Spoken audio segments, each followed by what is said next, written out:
had to figure out how I was going to carry 2 duffel bags up 2 flights of stairs. And the drill sergeants took no mercy on me. If you know somebody in basic training, or you're about to go to basic training and you want to know what the worst things about basic training are, then definitely keep on watching. Hard work, hard work, hard work, hard work, hard work, work. There you go. Hard work, work. Everybody doing it right. Hard work, work. Hey everybody, it's Army Princess here and welcome back to the channel. So for those of you who are watching me for the very first time, I'm Army Princess, a U.S. Army soldier. I've been in the military for over 10 years now, and I love to share my experiences with you all to help you become the best soldiers you can be. With that being said, you may want to consider subscribing right now at the link below so that you never miss an upload from me.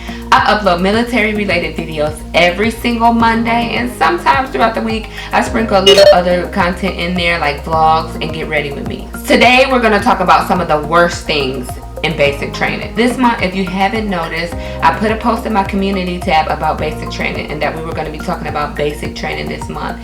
And I was thinking back to when I went to basic training and some of the worst things about basic training, so I thought I'd share those things with you all in this video today. So like I said, in my community tab, I let you all know that I was going to talk about basic training this month, and basic training in particular as it pertains to females. So let's do a little backstory on how I came to this topic. I've been studying my YouTube analytics a lot lately, and I see an increase in the videos that are targeted towards basic training, and in particular females in basic training. I know that a lot of my target audience are females between the ages of 18 and 25, and you all are going to basic training. You all are the ones who want to know what it's like in basic training, what you need to do to prepare for basic training, and how you can be the best person you can be in basic training. Today we're going to talk about my 6 things that I think are the worst things about basic training, so that you all can kind of prepare and get a feel for what's to come when you go to basic training, or if you have a loved one who's going to basic training. Number 1, as it pertains to females, is no showers when you go to the field. So I talked briefly in my last video about things you need to do to prepare a nighttime routine in basic training when it comes to females. I'm going to link that card up above, so definitely check that one out. I talked a little bit about creating a shower routine, when the best time is to take a shower in basic training. But what I didn't really talk about is showering in the field and the lack thereof. So when you go to basic training, depending on when you go and what cycle you're in, you can go between 1 and 3 times to the field, which means you're going to stay out in the woods, and there's no showers. The place that you go to the bathroom and the place that you wash up and get ready is the porta potty. And so if you're lucky, you may have outdoor latrines, like fixture latrines, but for the most part it's going to be porta potties, and that means there's no shower. So when it's your time of the month and Aunt Flo is visiting you, you don't get a chance to take a shower. Hopefully when you go to the field it's not that time of the month, but if it is, you're going to need lots and lots of baby wipes. I suggest baby wipes to help keep yourself clean and fresh when you're out in the field. The second thing that I want to talk about that could be a bummer when it comes to females in basic training is no razors, no shavers. So I get this question in my comment section about shaving and razors, and oh my god, I'm so hairy. If this is you, then prepare to be the woolly mammoth during basic training, because those 10 weeks you will not have access to a shaver or a razor, and this is because it's kind of a safety hazard. Some people are negligent, some people can threaten to do all type of things. I've seen people threaten to slit their wrists with a shaver, so they take anything and everything away from you that could potentially be a hazard or a harm to yourself. And ladies, when you're in basic training, I know you're gonna want to shave those armpits, shave those legs, but you will not be able to shave. Just get mentally prepared for not shaving and not having access to a razor until you get to AIT. So I've been getting this question a lot lately as it pertains to makeup. As you can see, I do have some makeup on now because I'm permanent party, which means I have passed basic training in AIT and I'm at my duty station. But while you're in training status, you will not have access to makeup. That is something that they take away at the beginning of your basic training. Once you get there, all of the items that I would say are considered contraband, they take all of those items away and you are left with the essentials, and makeup is not an essential. So if you used to being glammed up and glamified each day, get ready to be out with a bare face. One good thing about it is that you give yourself a 10-week free makeup phase. You can work on clearing up your skin, lightening any dark tones, working on that acne.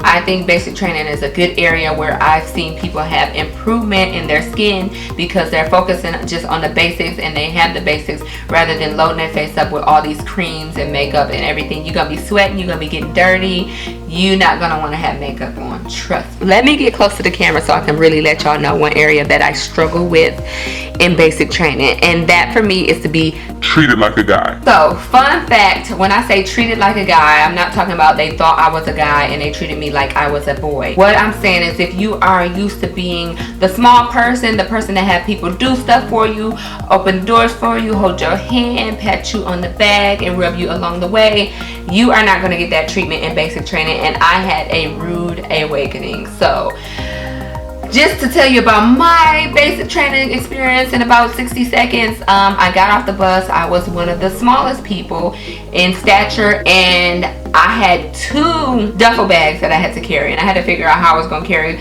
2 duffel bags up 2 flights of stairs. And the drill sergeant took no mercy on me. It's no like, oh, let me help you out because you're small, you weak, you little. No, you will be treated just like the rest of them. So basic training, I would say, is equal on equal, because you are treated just like everybody else. There's no special treatment for small people, short people, fat people, skinny people, brown people, purple people. Everybody's treated the same, and if you are used to being treated as that female, get used to having the same standard as everybody. So I don't really hear a lot of people talk about this in basic training, but I remember going through basic training, and in basic training everybody wears their name tag with their last name. So you get used to going by your last name. At the time, my maiden name was Jones, so I got used to being called Jones. You never hear your first name. So the whole time I was there, I never heard Ashley. Nobody called me Ashley. So when I got on the phone, I remember when I was able to get my first phone call, and I called my boyfriend at the time, and he called my name. It's like, you talking to me? Like, you talking to me? Like, you lose your identity. And that's kind of like what I said with the whole being treated like a guy. Everybody's equal. Everybody is their last name. Everybody's kind of on the same playing field as far as your peers and who you're surrounded by. So you kind of, and you all getting broken down to be built back up as this one team, one unit, one military, that you lose your individual self, I would say, in basic training. So good thing it's only for 10 weeks and you get yourself back. But for the time being, you kind of lose yourself, because you're kind of in the mental space of training, getting things done, making sure you have everything that the drill sergeants need from you, and everybody's calling you by your last name. And when you're, the first time you hear your first name, you're gonna be like, oh, y'all talking to me? Oh, okay. So my last and final tip that I would say goes across the board for everybody. This does not just pertain to females or women in the military. This is going to pertain to males as well. But leaving your family. So leaving your family sucks balls. So this is probably one of my top comments as far as how do I deal with leaving family? How do I deal with leaving my kids? How do I deal with leaving my husband or leaving my wife and going to basic training? It's going to be hard. It's going to be really hard. But remember why you're there. Keep that motivation. Keep that momentum. I always say bring a small picture of your family. You can put it in your wall locker. I've seen people bring small like hair clips and pin it on the inside of their patrol cap or somewhere in their locker where they have it at nighttime. Something that they can bring along with them to remind them of their family and their loved ones, because it's not going to be easy. And if it's your first time away from your kids, or you have very small kids and they're not used to being away from you, it's going to be hard. So that's why I have it as my number 6 tip. Is probably the top tip, and it pertains to everybody, is leaving your family in basic training is not fun. But remember why you do it, and it goes by fast. Okay guys, that's it, and that about sums up the 6 things that are the worst things when it comes to basic training, in my opinion, for females. If you have anything that you want to include, make sure you leave it below in the comment section. And of course, make sure you drop off a green heart emoji. The green heart emoji represents me and my love for the military, and it lets me know you're here and you're rocking with me in the comment section below. So until the next one, I will see you all later. Bye.